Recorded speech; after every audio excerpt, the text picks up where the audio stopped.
शिवाजी महाराजांच्या पुतळ्यातील मुख्य आरोपी जयदीप आपटे याला आज पोलीस कस्टडीतून त्याची न्यायालयीन कस्टडीत मुक्तता झाली। खरं तर गेल्या 9 दिवसापूर्वी जयदीप आपटेला पोलिसांच्या आणि सरकारच्या संगमताने या ठिकाणी अटक झाली होती आणि ही अटक एकमेकांची संगमत असल्याने ही अटक होती।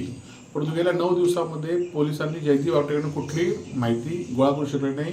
हे खरं तर पोलीस खात्याचं अपयश म्हणण्यापेक्षा पोलीस खात्याचं संगमत आहे।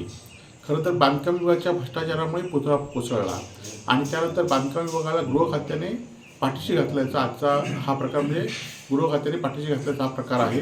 त्याचबरोबर जयदीप आपटेला खरं तर हे टेंडर कोणी दिलं, या टेंडरमध्ये जयदीप आपटेची कोणाशी ओळख होती, जयदीप आपटेला हिचे पैसे कसे मिळाले, त्यांनी पैसे कसे डिस्ट्रीब्यूट केले, ह्याचा कुठलाही तपास पोलिसांनी केला नाही आणि त्यामुळे आमच्यासारख्या शिवप्रेमींनी खरं तर ही छत्रपतीचा अपमान आहे।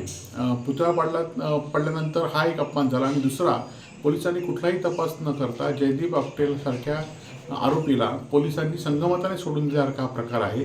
त्यामुळे त्याचा आम्ही तीव्र असा निषेध करतो।